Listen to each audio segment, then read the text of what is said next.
Hi, everybody. How are you doing today? It is definitely summer. Hot, hot, hot. And before I get comments about my hair, my bangs are down to my nose, and I've just put it up because it is super long as well. But it's also a hot day, so it's just up. Some people tell me they like my hair, and other people tell me they don't. But anyway, that is not the focus of the oldish broadcast. Not now, not ever. So, what I want to talk with you today is a new word that I learned just the other day. How many of you have heard this? Have you heard of doom scrolling? Doom scrolling. That was a new one to me, so I looked it up. Let me share it with you. When you keep scrolling through all your social media feeds looking for the most upsetting news about the latest catastrophe, the amount of time spent doing this is directly proportional to how much worse you're going to feel after you're done. So, this is the Urban Dictionary. You always find all the latest new words in the Urban Dictionary.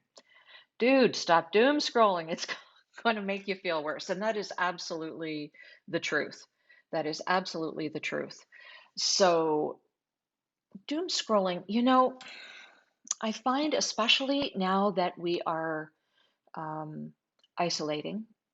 And frankly, a lot of the older people I know are still isolating. I know many, many people who have not been outside of their homes in over 70 days because they are in the demographic that is more likely to catch the COVID virus.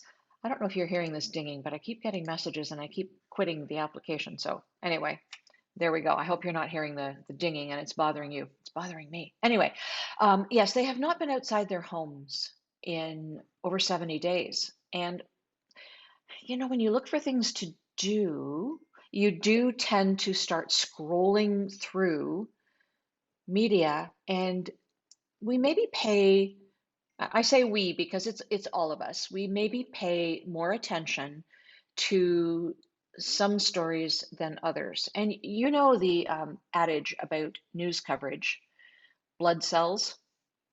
It's true. When there's a negative story, something bad happening, we tend to glom onto it. But it can get diluted by other things that are happening in our lives when we're in normal times.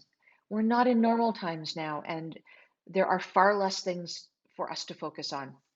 And doom scrolling is something that we can all too easily get caught up in. I know I'm guilty of it, for sure. We had a story that happened here locally in my hometown just yesterday. And it was a negative story about a much beloved retail establishment. And somebody came in from outside, an outsider, didn't appreciate the rules around shopping during the pandemic and made a big stink about it, called a news organization, again, outsider, who came in and believed what was said. Even though the reporter was subsequently sent a first-hand account that contradicted the original story, the reporter chose not to pay attention because it didn't fit her version of the story that she was trying to put out there. And so, people in the town who all love this store were just scrolling through and making comments and going down rabbit holes. And I'm one of them. I love that store. And, it was very hurtful to see outsiders come in and be able to do this. But doom scrolling is something that we have dealt with before on the oldish, not with really respect to the story that happened in my hometown, but we have dealt with negativity and how it affects your emotions. And really, that's kind of what I want to focus on at the moment. So let me show you a couple of the stories that we have done. Now, we will go to this one, negative thinking patterns linked with dementia. Isn't that amazing? I never would have thought that, but there was an actual study done by University College in London that persistent negative thinking patterns are associated with subsequent cognitive decline. Isn't that interesting? Stress plays a role in this. Look at this here. Researchers suggest that stress caused by repetitive negative thinking may have a psychological impact on high blood pressure and contribute to amyloid and tau protein buildup in the brain. And that by practicing mindfulness or engaging in talk therapy to dispel negative thinking patterns, older adults may not only feel more positive about life, but could also lower their risk for developing dementia. Is that not fascinating? Again, proactivity. We can control this to some extent. I really enjoy that. Now, let me show you another one. Another story here. Is your cup half full? How attitude affects aging. I love that picture of this man pushing this woman who's wearing the pink boots in the wheelbarrow. Attitude is everything.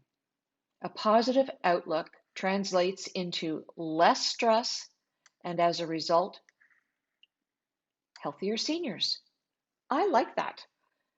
I definitely notice a difference in my attitude about everything when I'm upset about one particular thing and not thinking positively about life in general. So, the Mayo Clinic, very reputable organization, says that seniors with a positive outlook tend to get more physical activity, eat a healthier diet, have lower rates of alcohol consumption and smoking. I like that. I absolutely like that, and I believe that that is true. I believe that we can absolutely control certain outcomes in our lives. Not everything. I'm not suggesting that we brush ourselves with fairy dust and that's the end of it. What I'm telling you is that a positive attitude is so meaningful.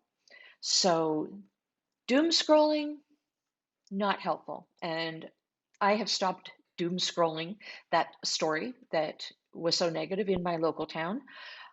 I went for a 5K walk this morning with my daughter and her dog. The sun is shining outside. It's a beautiful day. That is what I am going to focus on. It's not the same thing as not paying attention to relevant incidents in your life. Stuff comes up, you got to deal with it. You got to deal with what happens in your life.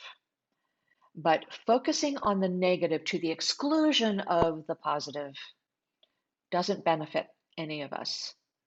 So, always looking for that positive spin, looking for a reason to fill your glass half full instead of suck it dry is a really good thing. You people have been looking for positive things on our website as well over this entire year. Just out of curiosity, I looked to see what stories you were searching.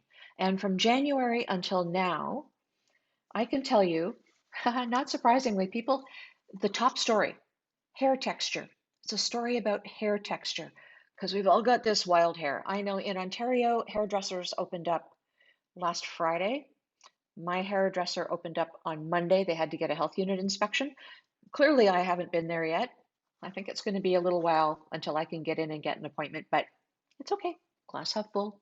I have scrunchies. I have lots of scrunchies. Hair texture was the number one story. The second most searched story was about how to store food to eliminate waste. I thought that was a really good story when we published it. It was published in the time of the pandemic, so still going on, but I'm impressed that so many people are looking for it. The third most searched story, boomers not heeding COVID orders. Get on that. And the fourth most searched story made me giggle. It was a story about friends with benefits. You know, no judgment. I don't know what y'all are doing in this time of isolation, but if you are looking for ways to keep your glass half full and that does it for you, good on you. Good for you. So those are the top stories searched at theoldish.com. For those of you who may have tuned in last Thursday to our Real Life Renos Facebook page, expecting to see the story that I promoted on The Oldish on last Wednesday, I do apologize. There was a mess up with the tech. Go figure. For some strange reason, There was no sound. Well, that's a lie. There was sound of my voice. There was no sound from our guest's voice, who, because of isolation, was uh, on Zoom. It was a Zoom call. For some reason, Zoom decided not to record his audio. So I am so sorry, but we are going to repeat that interview at a later date when we can link up our schedules, and we will bring that to you. It's a really interesting story about home modifications, and he is a contractor who is certified up the wazoo to do home modifications. So I wanted to talk to him about his process, his experiences, what he sees, and all of the positivity that can be had in someone's life when their home is switched around a little bit to work for them. Understand that home modifications are not always great big reno projects. A home modification is picking up a throw rug. A home modification is reorganizing your kitchen cupboards so that the most frequently used dishes and glasses are at a level where you can reach without having to stand on a stool or have your range of motion issues kick in. Home modifications are all kinds of good things. So, anyway, I will leave that with you, and please stop doom scrolling. I'm going to do that too. I am going to continue looking for ways to celebrate the positive. I hope you have a wonderful day. I hope you have a wonderful week. And we will see you next Wednesday at 12 noon. Until then, please do remember that it takes a village to age a senior. Bye, everybody.